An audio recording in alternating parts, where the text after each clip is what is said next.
কাফেলা মদিনার দিকে এগিয়ে চলছে। তাদের মনে আগ্রহ ও উদ্দীপনার সীমা নেই। তাদের কেউ কেউ এর আগেও এ পবিত্র নগরীতে এসেছিল। অনেকের এখন পর্যন্ত এ পুণ্যভূমির দর্শন নসিব হয়নি। তারা এক একটি মঞ্জিল অতিক্রম করছে, আর তাদের ও মদিনার মধ্যকার দূরত্ব কমছে। দূরত্ব হ্রাসের সঙ্গে সঙ্গে পাল্লা দিয়ে বাড়ছে তাদের আনন্দ ও উচ্ছ্বাস। হৃদয়ে কামনা জাগল, যদি আমাদের শরীরে পালক গজাতো আর আমরা পাখির মতো উড়ে দ্রুত পৌঁছে যেতে পারতাম সোনার মদিনা। মদিনার আদিনাম ইয়াসরিব।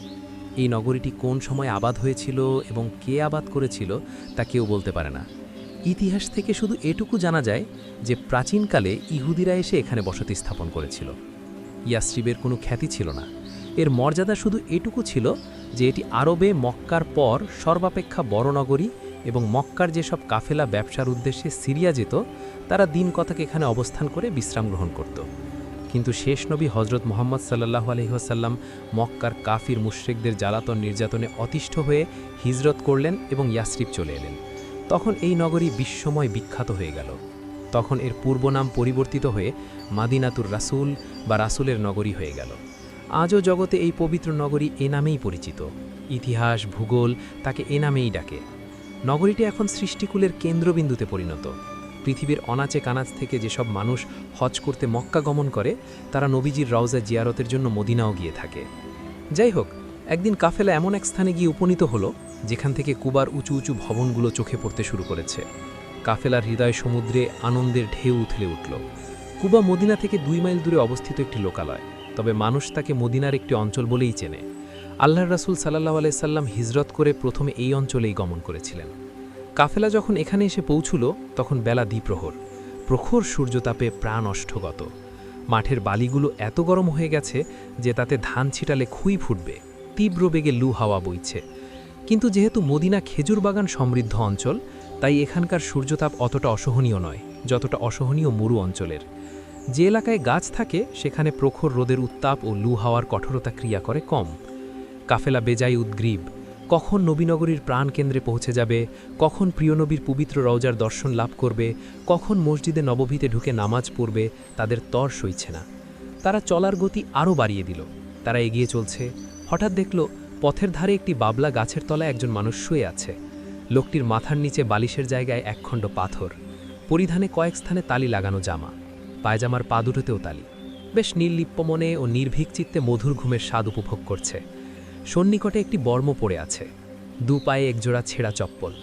বাবলা গাছটি তেমন বড় বা ঝোপালো নয়। ডালপালার ফাঁক গলে গলে রোদ এসে লোকটির গায়ে পড়ছে, তবুও তার সুখ নিদ্রায় কোনো ব্যাঘাত ঘটছে না। কাফেলা সামান্য দূরে এসে দাঁড়িয়ে গেল। আমের ও সাফওয়ান ঘোড়ার পিঠে সকলের সম্মুখে। আমের গভীর চোখে লোকটিকে দেখে বলল, আমিরুল মুমিনিন নয়তো আবার। সাফওয়ান নিরীক্ষার চোখে লোকটিকে দেখল, বলল, আমি আমিরুল মুমিনিনকে কখনো দেখিনি, কাজেই আমি বলতে পারবো না ইনি আমিরুল মুমিনিন কিনা। আমের বললেন, আমিও মাত্র একবারই দেখেছি। আমার মন বলছে ইনি আমিরুল মুমিনিন ওমরে ফারুকি। ওই যে দেখো না, তার পাশে একটি বর্ম পড়ে আছে। বর্ম তো ইনি সঙ্গে রাখেন। তার গায়ে রোদ পড়ছে, আমরা ছায়ার ব্যবস্থা করলে ভালো হয় না? খুবই ভালো কাজ হবে। আল্লাহের জন্য আমাদেরকে সওয়াব দান করবেন। এই মর্দে মুমিন খেলাফতের কাজকর্ম, এতিম, বিধবা ও গরিব অসহায়দের সুখ শান্তির কাজে এত ব্যস্ত থাকেন যে নিজের আরামের প্রতি একদম খেয়াল করেন না। প্রায় সময় দূতের অপেক্ষা করতে করতে জঙ্গলে কোনো গাছের তলে ঘুমিয়ে পড়েন। এসো, আমরা তার জন্য ছায়ার ব্যবস্থা করি। দুজন ঘোড়ার পিঠ থেকে নেমে একখানা কম্বল নিয়ে পা টিপে টিপে এগিয়ে গেলেন এবং কম্বলটি ছড়িয়ে ধরে এমনভাবে দাঁড়িয়ে গেলেন যেন ঘুমন্ত লোকটির গায়ে রোদ না পড়ে। কাফেলার লোকেরা জেনে ফেলেছে আল্লাহর রাসূলের সুযোগ্য উত্তরসূরি এবং দ্বিতীয় খলিফা আমিরুল মুমিনিন হজরত ওমর রাদিয়াল্লাহু বাবলা গাছের তলে শুয়ে আরাম করছেন। এই লোকটিকেই তো এক নজর দেখার জন্য তারা উদ্গ্রীব, কিন্তু তার জন্য কেউ দেখার জন্য এগিয়ে গেল না, কারণ তাতে তার ঘুম ভেঙে যেতে পারে, আরামে ব্যাঘাত ঘটতে পারে। প্রিয় ও শ্রদ্ধাভাজন ব্যক্তিকে কষ্ট দেওয়া বুদ্ধিমানের কাজ নয়। আমের ও সাফওয়ান ছায়ার ব্যবস্থা করে দাঁড়িয়ে থাকলেন। অল্পক্ষণ পর শায়িত লোকটির ঘুম ভেঙে গেল। তিনি শান্ত মনে উঠে বসে বিস্মিত কণ্ঠে জিজ্ঞেস করলেন, তোমরা? আমের বললেন, আমিরুল মুমিনিন, আমি আমের নাহামি। লোকটি আমিরুল মুমিনিন হজরত ফারুকি। তিনি সাফওয়ানের প্রতি ইঙ্গিত করে বললেন, আরে? সাফওয়ান বললেন, মহান খলিফা, আমি সাফওয়ান আজরি। আমিরুল মুমিনিন জিজ্ঞেস করলেন, তা তোমরা কেন এসেছ? আমের উত্তর দিলেন, আমরা জিহাদের জন্য এসেছি। আমিরুল মুমিনিন বললেন, আমি তোমাদেরকে স্বাগতম জানাচ্ছি। রাতে স্বপ্নে দেখেছি এক লোক এ পথে এসেছে, সে ইরান গেছে এবং ইরানিদের পরাজিত করে ইয়াজ দাজারতকে তাড়িয়ে দিয়েছে। দুপুরের খানিক আগে আমি এখানে এসে পড়েছি এবং লোকটির অপেক্ষা করতে শুরু করেছি। বোধহয় সেই লোকটি তোমাদেরই একজন হবে। ইয়াজ দাজারুদ ইরানের সম্রাট, ইরানের সম্ভ্রান্ত বংশ কিয়ানের সদস্য, নাওশেরওয়ানের বংশধর, মুসলমানদের হাতে পরাজিত হয়ে পালিয়ে বেড়াচ্ছিলেন। সে সময় তিনি খোরাসানের এক অঞ্চলে অবস্থান করছিলেন এবং সেখানকার লোকদেরকে মুসলমানদের বিরুদ্ধে উত্তেজিত করে দিয়েছিলেন। এটি হিজরি 23 সনের ঘটনা। আমের বললেন, আপনি দোয়া করুন আমিরুল মুমিনিন, যেন সেই লোকটি আমাদেরই কেউ হয়। ইয়াজ দাজারতকে হত্যা, গ্রেফতার কিংবা দেশান্তর করার গৌরব আমরা অর্জন করতে চাই। মুসলমানদের মাঝে এই ধারণা বিদ্যমান ছিল যে আমিরুল মুমিনিন যে দোয়া করেন সেটা সাধারণত কবুল হয়ে যায়। হজরত ওমর রাদিয়াল্লাহু বললেন, আল্লাহই ভালো জানেন সেই লোকটি কে হবে। তোমরা আমার জন্য অনেক কষ্ট স্বীকার করেছ, নিজেরা রোদে দাঁড়িয়ে থেকে আমাকে ছায়া দিয়েছ। আমের বললেন, আমরা আপনাকে এত ভালোবাসি যে আপনার জন্য কুরবান হয়ে যেতে মন চায়। আমিরুল মুমিনিন বললেন, আল্লাহ তার রাসূলকেই ভালোবাসো, আমি তো আল্লাহর একজন গুনাহগার বান্দা মাত্র। এতক্ষণ কাফেলার সব মানুষ আমিরুল মুমিনিন হজরত ওমর রাদিয়াল্লাহর চারপাশে এসে ভিড় জমিয়ে ফেলেছে। তিনি উঠে দাঁড়ালেন এবং বললেন, চলুন এবার মদিনার উদ্দেশ্যে রওনা হই। আমিরুল মুমিনিন হজরত ওমর রাদিয়াল্লাহু পায়ে হেঁটে মদিনা অভিমুখে রওনা হলেন। এমত অবস্থায় কার সাধ্য উট ঘোড়ায় সাওয়ার হয়? শুধু নারী ও শিশুরা হাওদায় বসে থাকল। পুরুষরা সবাই আমিরুল মুমিনিনের পেছনে পেছনে পায়ে হাঁটতে শুরু করল। আমিরুল মুমিনিন সকলের আগে আগে হাঁটছেন। তারা প্রথমে কুবায় প্রবেশ করলেন। বাইরে কোনো জনমানবের চিহ্ন নেই। সূর্যতাপ থেকে আত্মরক্ষার জন্য কুবাবাসী আপন আপন ঘরে আশ্রয় করে নিয়ে আছে, অথচ তাদের প্রিয় ব্যক্তিত্ব ও শাসনকর্তা জঙ্গল থেকে আসছেন। কুবা অতিক্রম করে কাফেলা মদিনায় প্রবেশ করল। তারা লক্ষ্য করল চারদিক থেকে মানুষ ছুটে এসে এসে মসজিদে নববীর দিকে অগ্রসর হচ্ছে। মসজিদের কাছাকাছি গিয়ে তারা ওখানে বিশাল এক জনসমাবেশ দেখতে পেল। মসজিদের সামনে একধারে এমন কতগুলো পশু দাঁড়িয়ে আছে যেগুলো উটের মতো উঁচু ও মোটা তাজা, কিন্তু গায়ের রং কালো। তারা পশুগুলো চিনতে পারল না। এই অদ্ভুত পশুগুলো দেখে তারা বিস্মিত হল। আমিরুল মুমিনিন হজরত ওমর ফারুক রাদিয়াল্লাহুকে দেখেই জনতা আদবির সঙ্গে সরে যেতে লাগল। তিনি জিজ্ঞেস করলেন, এই মালে গনিমত কোথা থেকে এলো? এক আরব সামনে এগিয়ে এলেন। লোকটি সর্বাঙ্গ ধূলিমলিন ও পরিশ্রান্ত। অনুমিত হল কোনো দূর অঞ্চল থেকে সফর করে এসেছেন। তিনি সালাম দিলেন। আমিরুল মুমিনিন সালামের উত্তর দিয়ে গভীর চোখে তার প্রতি তাকিয়ে জিজ্ঞেস করলেন, তুমি কোথা থেকে এসেছ? আরব উত্তর দিলেন, আমি মুকরান থেকে এসেছি। মুকরান থেকে? আমিরুল মুমিনিন বললেন। তারপর কি যেন ভাবতে শুরু করলেন। পরক্ষণেই বললেন, সম্ভবত তুমি হাকাম ইবনে ওমর আর শাতিরের দূত। হজরত ওমর রাদিয়াল্লাহু মুকরানের যুদ্ধে হাকাম ইবনে ওমর আর শাতিরকে সেনাপতি নিযুক্ত করেছিলেন। ইয়াজ দাজারুদ একদিকে ইস্পাহান থেকে মুকরান পর্যন্ত, অপরদিকে ইস্পাহান থেকে কিরমান, সিস্তান, নিশাপুর, হেরাত ও মারাত পর্যন্ত মুসলমানদের বিরুদ্ধে উত্তেজনা সৃষ্টি করে দিয়েছিলেন। সে কারণে আমিরুল মুমিনিন হজরত ওমর রাদিয়াল্লাহু উক্ত অঞ্চলে অভিযান পরিচালনার সিদ্ধান্ত গ্রহণ করেছেন। যেসব মুসলিম গভর্নর ইরানের বিভিন্ন প্রদেশে দখল প্রতিষ্ঠিত করে রেখেছিলেন, হজরত ওমর রাদিয়াল্লাহ তাদের প্রতি আদেশ প্রেরণ করেছেন যেন ও পথে কোনো ইরানি বাহিনী পথ অতিক্রম করতে না পারে, যেন তারা আপন আপন প্রদেশগুলোকে সিল করে দেন। আর হাকাম ইবনে ওমর আর শাতিরকে মুকরানে ও আহনাফ ইবনে কাইসকে খোরাসানে ইয়াজ দাজারতকে ধাওয়া করার দায়িত্ব অর্পণ করেছেন। আরব উত্তর দিলেন, হ্যাঁ, আমি আপনার গভর্নর হাকাম ইবনে ওমর আর শাতিরের দূত। আমিরুল মুমিনিন বললেন, মারহাবা, আশা করি তুমি সুসংবাদ নিয়ে এসেছো। আরব বললেন, জি হ্যাঁ আমিরুল মুমিনিন, আমি জয়ের সুসংবাদ আর গনিমতের মালামাল নিয়ে আপনাদের মাঝে উপস্থিত হয়েছি। আমি মহান আল্লাহর শকর আদায় করছি। আমিরুল মুমিনিন বললেন এবং তৎক্ষণাৎ ওখানেই সিজদায় লুটিয়ে পড়লেন। তার নিয়ম ছিল যুদ্ধ জয়ের সুসংবাদ শুনে তিনি শকরের সেজদা আদায় করতেন। সেজদা থেকে মাথা উত্তোলনের পর দেখা গেল তার কপাল ও নাকে ধুলো মেখে গেছে। তিনি আরবকে জিজ্ঞেস করলেন, তোমার নামটা কি ভাই? আরব উত্তর দিলেন, আমার নাম সাহার আব্দি। সাহার আব্দি? হজরত ওমর রাদিয়াল্লাহু বললেন। মাথাটা ঝুঁকিয়ে বললেন, কিন্তু পরক্ষণেই চোখ তুলে সাহারের প্রতি তাকিয়ে বললেন, তুমি তো কবিও না? হজরত ওমর রাদিয়াল্লাহু আরবের প্রতিটি গোত্রের বিখ্যাত ব্যক্তিবর্গ ও তাদের বিদ্যাযোগ্যতা সম্পর্কে অবহিত ছিলেন। সাহার রাদিয়াল্লাহু উত্তর দিলেন, জি, আমার কাব্যচর্চার শখ আছে। আমিরুল মুমিনিন বললেন, গনিমতের মালামালের মধ্যে তুমি হাতিও এনেছো বুঝি? সাহার রাদিয়াল্লাহু বললেন, জি, কয়েকটি হাতিও আছে। মুকরানের রাজা রাসেল হাতি নিয়ে লড়তে এসেছিল। আমিরুল মুমিনিন বললেন, যুদ্ধের কাহিনী জোহর নামাজের পরে বর্ণনা করো। এখন বিশ্রাম নাও আর গনিমতের মালগুলো মসজিদের বারান্দায় স্তূপ করে রাখো। হজরত ওমর রাদিয়াল্লাহু চলে গেলেন। সাহার গনিমতের মালগুলো মসজিদের বারান্দায় স্তূপ করে কয়েকটি কম্বল দ্বারা ঢেকে রাখলেন। নিজে মসজিদে প্রবেশ করলেন। কাফেলার আমেরের কাফেলা মসজিদের একধারে অবস্থান গ্রহণ করল। এক স্থানে তাঁবু স্থাপন করে তাতে মহিলা ও শিশুদেরকে থাকতে দেওয়া হলো। পুরুষরা মসজিদে চলে গেল, দর্শনার্থীরাও চলে গেল, শুধু কয়েকটি শিশু ওখানে রয়ে গেল। শিশুরা হাতিগুলো দেখছিল। সম্ভবত তারা এত বড় প্রাণী এর আগে কখনো দেখেনি। তারা হাতির মুখ খুঁজে পাচ্ছিল না। অনেক দেখে ভেবে আবিষ্কার করল, ওই যে লম্বা কি যেন একটা আছে, ওটার নিচে দাঁত দেখা যায়, ওখানেই ওদের মুখ। হাতিরা যখন সুর দ্বারা ফোঁস করছে তখন শিশুরা ভয়ে এদিক ওদিক ছিটকে পড়ছে। হাতি একটি বেঢপ ও ভয়ঙ্কর প্রাণী।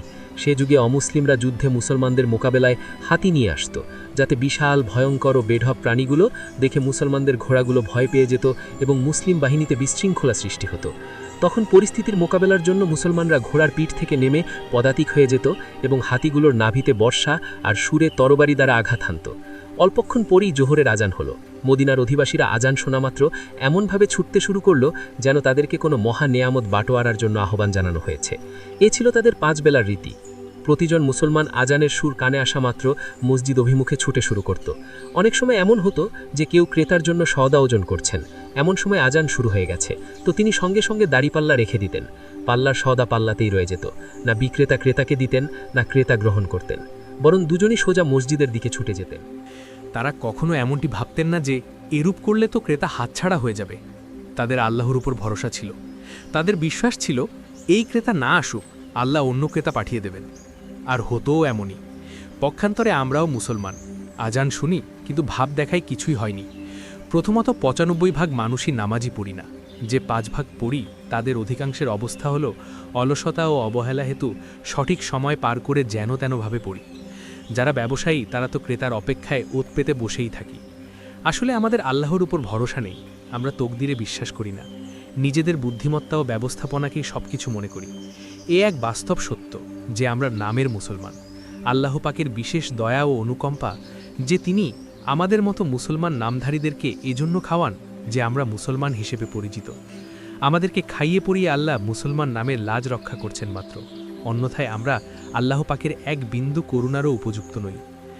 যা হোক, কয়েক মিনিটের মধ্যেই মসজিদে নববী কানায় কানায় ভরে গেল। সবাই জামাতের সঙ্গে নামাজ আদায় করলেন। নামাজ শেষ করে আমিরুল মুমিনিন হযরত ওমর রাজিয়াল্লাহু ঘোষণা দিলেন, সবাই বসুন। মহান আল্লাহ ইরানের মুকরান নগরী আমাদের হাতে তুলে দিয়েছেন। সাহার আব্দি মালে গনিমত নিয়ে এসেছেন, সে এখন যুদ্ধের কাহিনী শোনাবে। সবাই আপন আপন জায়গায় স্থিরভাবে বসে রইলেন। হযরত ওমর রাজিয়াল্লাহু সাহার রাজিয়াল্লাহুকে ইশারা করলে তিনি দাঁড়িয়ে বক্তব্য শুরু করলেন। সমবেত জনতা, আমি প্রথম সেই মহান আল্লাহর প্রশংসা জ্ঞাপন করছি, যিনি একক, যার কোনো শরিক নেই, যিনি সৃষ্টিকর্তা ও রিজিকদাতা, যিনি অতিশয় মহান ও মেহেরবান, যিনি একমাত্র ইবাদতের উপযুক্ত, যিনি একমাত্র সিজদা পাওয়ার উপযুক্ত। তারপর আমি তার প্রিয়পাত্র হযরত মুহাম্মদ সাল্লাল্লাহু আলাইহি ওয়াসাল্লামের প্রশংসা করছি, যিনি পথহারা ও পথভোলা মানুষকে সোজা পথ দেখাতে ও কুফর ও শিরিকের নর্দমা থেকে উদ্ধার করে আল্লাহর গোলাম বানাতে দুনিয়াতে প্রেরিত হয়েছেন। আমি তার উপর দরুদ পাঠ করছি 1000 বার। আমি আপনাদেরকে মুকরানের কাহিনী শোনাতে আদিষ্ট হয়েছি। আমিরুল মুমিনিন হযরত ওমর ফারুক রাজিয়াল্লাহু হাকাম ইবনে ওমর আশ-শাতিকে মুকরান অভিযানের সেনাপতি নিযুক্ত করেছিলেন। তিনি 5000 সৈন্য নিয়ে রওনা হলেন এবং মুকরান নগরীতে ঢুকে পড়লেন। রাসেল 20,000 সৈন্যের বিশাল এক বাহিনী নিয়ে মোকাবেলায় দাঁড়িয়ে গেল। সঙ্গে বৃহৎকায় নাদুস নদুস কতগুলো হাতিও নিয়ে এলো। সেনাপতি হাকাম তাকে সন্ধির প্রস্তাব দিলেন, কিন্তু তিনি প্রস্তাব প্রত্যাখ্যান করে বাহিনী নিয়ে মুসলমানদের উপর আক্রমণ করে বসলেন। হাতিগুলো বাহিনীর সম্মুখে ছিল। ওরা মুসলিম সেনাদেরকে পদপিষ্ট করতে শুরু করল। মুসলিমরা বাহন থেকে নেমে পদাতিক হয়ে গেল এবং সাহসিকতা ও বীরত্বের সঙ্গে হাতি বাহিনীর মোকাবেলা করল। তারা কয়েকটি হাতির সুর কেটে দিল, তাতে হাতিগুলো সন্ত্রস্ত হয়ে পালাতে শুরু করল এবং নিজ বাহিনীর সৈন্যদের পিষ্ট করে করে পেছনে সরে গেল। হাতি ইউনিটের এই পরাজয়ে মুশরিক বাহিনীতে প্রচণ্ড বিশৃঙ্খলা ছড়িয়ে পড়ল। মুসলমানরা আত্মসংবরণের সুযোগ পেয়ে গেল। তারা পূর্ণ সাহসিকতা ও বীরত্বের সঙ্গে প্রতিপক্ষের উপর আক্রমণ চালালো, যে শত্রু বাহিনীর এক একটি সারি নিঃশেষ করে সম্মুখে এগিয়ে গেল। তারা বিপুল সংখ্যক শত্রু সেনাকে হত্যা করে ফেলল। মুকরানীরা ভীত সন্ত্রস্ত হয়ে পালাতে শুরু করল। মুসলমানরা ধাওয়া করে বহুদূর পর্যন্ত তাদের হত্যা করল। অবশেষে শত্রু বাহিনী পালিয়ে গেল এবং মুকরান জয় হয়ে গেল। আমি সেই জয়ের সুসংবাদ আর মালে গনিমত নিয়ে আপনাদের মাঝে উপস্থিত হয়েছি। সমবেত জনতা খুশি হয়ে উচ্চস্বরে আল্লাহু আকবার ধ্বনি দিয়ে উঠলেন। হযরত ওমর রাজিয়াল্লাহু সাহার রাজিয়াল্লাহুর বর্ণনাধারার প্রশংসা করে বললেন, তুমি সংক্ষেপে বড় চমৎকার ধারায় অনেক কাহিনী বর্ণনা করেছ। বক্তব্যের ধারা এমনই হওয়া উচিত। তারপর হযরত ওমর রাজিয়াল্লাহু উঠে মালে গনিমতের কাছে গেলেন। উপর থেকে কম্বল সরিয়ে সম্পদের পরিসংখ্যান নিলেন এবং তৎক্ষণাৎ সেসব মুসলমানদের মাঝে বন্টন করে দিলেন। মালে গনিমত বন্টন শেষ করে তিনি বললেন, কিছু মুজাহিদ যুদ্ধক্ষেত্রে যাওয়ার জন্য সমবেত হয়েছে। ইনশাআল্লাহ শীঘ্রই তাদের প্রেরণ করা হবে। তারাও রওনার জন্য পুরোপুরি প্রস্তুত। তাদের হৃদয় সাগরে জিহাদের জজবা ও যুদ্ধের স্পৃহা উথালপাথাল খাচ্ছে।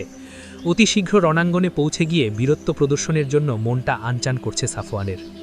অনারব সম্রাট ইয়াজদারজির মারদা শাহজাহানে অবস্থান নিয়েছেন। তিনি সমগ্র খোরাসানে লোক পাঠিয়ে এবং দূত প্রেরণ করে সমগ্র প্রদেশকে মুসলমানদের বিরুদ্ধে উত্তেজিত করে তুলেছেন। তিনি শেষবারের মতো তার পূর্ণ শক্তি প্রয়োগ করে মুসলমানদের মোকাবেলায় অবতীর্ণ হতে চাচ্ছেন। মাদিনায় এ সংবাদও ছড়িয়ে পড়েছে যে ইয়াজদারজেদ খাকানের নিকট সাহায্য চাইতে পাঠিয়েছেন। খাকানের বিশাল সাম্রাজ্য, তার শক্তি ইরানের চেয়ে খানিকটা বেশিই ছিল। চীন ও তুর্কিস্তানের সম্রাটদের উপাধি খাকান। তুর্কি সলতানতের সীমান্ত ইরানের বিখ্যাত প্রদেশ খোরাসানের সঙ্গে লাগোয়া। ইরানিদের সঙ্গে মুসলমানদের লড়াই শেষ হতে না হতেই তাদের তুর্কিদের সঙ্গে মোকাবেলারও প্রস্তুতি নিতে হলো। সে সময় তুর্কিস্তান অমুসলিম রাষ্ট্র ছিল। মুসলমানরা যুদ্ধ এড়িয়ে চলা যতটা চেষ্টা করছে, অমুসলিমরা তাদেরকে যুদ্ধে জড়িয়ে রাখতে চক্রান্ত করছে। সে সময় তুর্কি সরকারের সঙ্গে না মুসলমানদের কোনো দ্বন্দ্ববিরোধ ছিল, না তুর্কিস্তানে সামরিক অভিযানের কোনো পরিকল্পনা ছিল। কিন্তু ইয়াজদারজেদ খাকানের নিকট সাহায্য প্রার্থনা করায় মুসলমানরা ধরে নিল, খাকান যদি ইয়াজদারজেদকে সাহায্য প্রদান করে তাহলে আমিরুল মুমিনিন হজরত ওমর ফারুক রাজিয়াল্লাহু সে দেশে অভিযান প্রেরণের আদেশ দেবেন। বস্তুত তাই যদি ঘটে তাহলে মুসলমানদের এর কোনো বিকল্প থাকবে না। আমিরুল মুমিনিন হজরত ওমর ফারুক রাজিয়াল্লাহু উপলব্ধি করেছেন যে ইয়াজদারজেদ না নিজে স্বস্তিতে বসে থাকছে, না অন্যদেরকে শান্তিতে বসতে দিচ্ছে। কাজেই তাকে ভালো মতো একটা শিক্ষা না দিলেই নয়। লোকটি জগতের যে ভূখণ্ডেই আত্মগোপন করুন না কেন, সেখান থেকে তাকে টেনে বের করে দিতে হবে, আর যে সরকার তাকে আশ্রয় দেবে তাকেও দেখে ছাড়তে হবে। ইয়াজদারজেদ যখন মাদাইন থেকে পলায়ন করেছিলেন, তখন থেকেই তিনি মুসলমানদেরকে ইরান থেকে তাড়ানোর অব্যাহত প্রচেষ্টা চালিয়ে যাচ্ছেন। তিনি মুসলমানদের মোকাবেলায় বিশাল বিশাল বাহিনী প্রেরণ করেছেন, কিন্তু যদিও তিনি সবকটি অভিযানে পরাজিত হয়েছেন, তাতেও মুসলমানদের বহু কাঠখড় পোড়াতে হয়েছে। নিত্যদিনকার যুদ্ধে অতিষ্ঠ হয়ে মুসলমানরা আমিরুল মুমিনিন হজরত ওমর রাজিয়াল্লাহুকে এই প্রতিক্রিয়া ব্যক্ত করতে বাধ্য হয়েছেন যে হায়, যদি আরব ও পারস্যের মাঝে আগুনের পাহাড় প্রতিবন্ধকতা সৃষ্টি করত। যেহেতু হজরত ওমর রাজিয়াল্লাহু দৃঢ় প্রতিজ্ঞা নিয়েছেন যে তিনি ইয়াজদারকেদের পতন ঘটিয়ে ছাড়বেন, তাই প্রতিজন মুসলমানও তার এই প্রতিজ্ঞা বাস্তবায়নে উঠে পড়ে মাঠে নেমেছে। সে যুগে মুসলমানদের শক্তি কেন্দ্রীভূত ছিল না, তারা নানা দেশ ও নানা রাজ্যে ছড়িয়েছিল। সিরীয় রাজ্যসমূহ, মিশরীয় রাজ্য, ইরাক ও ইরানে ইসলামী বাহিনী মোতারাক ছিল। এর কোনো একটি রাজ্য থেকে বাহিনী প্রত্যাহার করার সুযোগ ছিল না, অন্যথায় ষড়যন্ত্রকারীরা বিদ্রোহ করার আশঙ্কা ছিল। আর খোদ আরবে এত সংখ্যক মুসলমান অবশিষ্ট নেই যে বিপুল সংখ্যক লোক ফৌজে ভর্তি হয়ে ইরানের অভিযানে যোগ দিতে পারে। তবে অল্প যে কজন আছে তারাও ছুটে আসছে ও রণাঙ্গনে প্রেরিত হচ্ছে। এই এখনও কিছু লোক অপেক্ষমান উপস্থিত আছে, যারা অতি শীঘ্র রণাঙ্গনে প্রেরিত হবেন। তাদের মাঝে একজন সাফওয়ান, একজন আমের। এরা দুজন বেজায় অস্থির চিত্তে অপেক্ষা করছেন কখন তাদের রণাঙ্গনে অভিমুখে রওনা হওয়ার আদেশ দেওয়া হবে। আজ মালে গনিমত বন্টনের পরের দিন। সাফওয়ান ও আফিরা তাঁবুতে বসে আছে। আফিরা বলল, আচ্ছা, এই প্রাণীগুলো তো বেশ বিস্ময়কর। সাফওয়ান বলল, যেমন বিস্ময়কর তেমন ভয়ঙ্কর। কাছে থেকে দেখলে তুমি ভয়ে মরে যাবে। ভয় পাবো আমি? আফিরা উচ্ছলতার সঙ্গে বলল, না না, আমি ভয় পাবো। ভয় পাবে না, খুব সম্ভব তুমি ভয় পেয়েও গেছো, আর সেজন্যই অন্যদের সম্পর্কেও একই ধারণা করছো। আসলে আমার ওদের ভয় পাওয়ার কিছু নেই, কিন্তু আমার মনে হচ্ছে তুমি দেখলে অবশ্যই ভয় পেয়ে যাবে। আমি দেখেছি, দূর থেকে দেখেছ, কাছে থেকে দেখলে ভয়ে চিৎকার জুড়ে দেবে। চলো, চিন্তার কোনো কারণ নেই। আমার সঙ্গে গেলে তোমার মনে এই ভরসা থাকবে যে যদি জন্তুরা তোমার কিছু বলে তাহলে আমি ব্যবস্থা নেব। সাহস দেখাতে হলে তুমি একা যাও। এই তো, না দেখতেই ভয় পেয়ে গেছো। চলো, চিন্তার কোনো কারণ নেই। আমি থাকতে কোনো প্রাণী তোমার প্রতি চোখ তুলে তাকাতে সাহস পাবে না। সাফওয়ান অলক্ষ্যে হেসে উঠল, পরে হাসি থামিয়ে বলল, খুব বাহাদুর মনে হচ্ছে। আমার বীরত্বের পতাকা তো উত্তোলিতই আছে। সাফওয়ান আবারও শব্দ করে হেসে উঠল, বলল, ও হো, ওই যে পতাকাটা দেখা যাচ্ছে সেটি তোমার বীরত্বের নিশানা না? বিশ্বাস রেখো, সুযোগ হাতে আসতে দাও, সময় আসতে দাও, তখন দেখাবো। ঠিক আছে, দেখিও। আচ্ছা, এই জন্তুগুলো আসলে কি? এগুলো হাতি। সূরা ফিলে এবির আলোচনা এসেছে। মুখস্থ আছে সূরাটি? কেন থাকবে না, প্রায় নামাজেই তো পড়ি। আলাম তারা। তাহলে বোঝো, সূরা ফিলে যে হাতিদের আলোচনা এসেছে এরা ওদের সমগোত্রের। ওরাও হাতি ছিল, এরাও হাতি। তোমার কি হাতি বাহিনীর ঘটনাটা জানা আছে? আছে বই কি, শোনাও দেখি। সাফওয়ান পবিত্র কোরআনে আলোচিত হাতি বাহিনীর কাহিনী বর্ণনা করতে শুরু করল। জাহিলি যুগেও আরবদের অন্তরে পবিত্র কাবা ঘরের এত ভক্তি ছিল যে তারা যথারীতি এই ঘরে হজ করত, কিন্তু কিছু লোক আরবের বিভিন্ন প্রদেশে কয়েকটি গৃহ নির্মাণ করে চেষ্টা চালালো আরবের সবগুলো গোত্র যেন সেসব গৃহে ঠিক যেভাবে হজ করে, যেভাবে কাবা গৃহে করে। কিন্তু আরবের মানুষ তার বিষয়টি মেনে নিতে অস্বীকার করে দিল। যে সময় হযরত মুহাম্মদ সাল্লাল্লাহু আলাইহি ওয়াসাল্লামের পিতা জনাব আবদুল্লাহ আরবের সম্ভ্রান্ত জুহরা গোত্রের মেয়ে আমেনা বিনতে ওহবকে বিবাহ করলেন, সে সময় ইয়েমেনে হাবশা রাজার দখল প্রতিষ্ঠিত হল এবং আব্রাহা আল আশরাম হাবশা রাজার পক্ষ থেকে ইয়েমেনের গভর্নর নিযুক্ত হলেন। তিনি যখন কাবা ঘরের প্রতি আরবের অপার ভক্তি শ্রদ্ধা দেখতে পেলেন, তখন নতুন একটি উপাসনালয় নির্মাণ করে আরবের লোকদেরকে তাতে হজ করতে উৎসাহ প্রদান করলেন। কিন্তু আরবের মানুষ তার আহ্বান প্রত্যাখ্যান করল, এমনকি এর প্রতিবাদে এক আরব তাতে পায়খানা করে দিল। বিষয়টি আব্রাহার আত্মমর্যাদায় আঘাত হানল। তিনি ধরে নিলেন কাবাঘরটিকে ধ্বংস না করা পর্যন্ত তার এই পরিকল্পনা বাস্তবতার মুখ দেখবে না, আর যদি তা করা যায় তাহলে আরবের মানুষ তার উপাসনালয়ে হজ করতে বাধ্য হবে। আব্রাহা কাবাঘর ধ্বংসের প্রস্তুতি নিয়ে রওনা দিল, সঙ্গে বিশাল এক সেনাবাহিনী। বাহিনীতে আছে বিপুল সংখ্যক হাতি। সাথে হাতি ছিল বলে এই বাহিনীর নাম পড়ে গেল হাতি বাহিনী। আজও ইতিহাসে সেই বাহিনী হাতি বাহিনী নামেই বিখ্যাত। হাতি বাহিনী অত্যন্ত জাঁকজমক ও শানশৌকতের সঙ্গে আরবের ওপর আক্রমণ চালালো। কোনো কোনো গোত্র তাদের মোকাবেলা করে পরাজিত হল। মক্কাবাসীরা তাদের আক্রমণ ও আগমনের সংবাদ শুনে খুবই সন্ত্রস্ত হয়ে গেল। সে সময় নবীজির দাদা আব্দুল মুত্তালিব মক্কার শাসনকর্তা ছিলেন। আব্রাহা সৈন্যরা তার 200 উট ধরে নিয়ে গেল। আব্দুল মুত্তালিব আব্রাহার নিকট গেলেন। তিনি অত্যন্ত প্রভাবশালী ব্যক্তি ছিলেন। আব্রাহা তাকে খুব সম্মান করলেন এবং তার আগমনের উদ্দেশ্য জিজ্ঞেস করলেন। আব্দুল মুত্তালিব বললেন, আপনার সৈন্যরা আমার 200 উট ধরে এনেছে, আমি উটগুলো নিতে এসেছি, ওগুলো আমাকে দিয়ে দিন। আব্রাহা মনে করেছিল মক্কার শাসনকর্তা আব্দুল মুত্তালিব তার সঙ্গে সন্ধি বিষয়ে আলাপ করতে এসেছেন, কিন্তু যখন তিনি উটের প্রসঙ্গ উত্থাপন করলেন তখন অত্যন্ত তাচ্ছিল্য ও অবজ্ঞার দৃষ্টিতে তাকিয়ে বললেন, আমি ভুল বুঝেছি, তোমাকে দেখে মনে হয়েছিল তুমি বুদ্ধিমান ও বিচক্ষণ শাসক, আমার সঙ্গে কাবাঘর সম্পর্কে আলোচনা করতে এসেছ, কিন্তু এখন বুঝলাম তোমার বুদ্ধিশুদ্ধি কিচ্ছু নেই। আব্দুল মুত্তালিব বললেন, আমি উটগুলোর মালিক, তাই সেগুলো ফিরে নিতে এসেছি। কাবাঘরেরও একজন মালিক আছেন, তিনি তার ঘর তিনিই রক্ষা করবেন।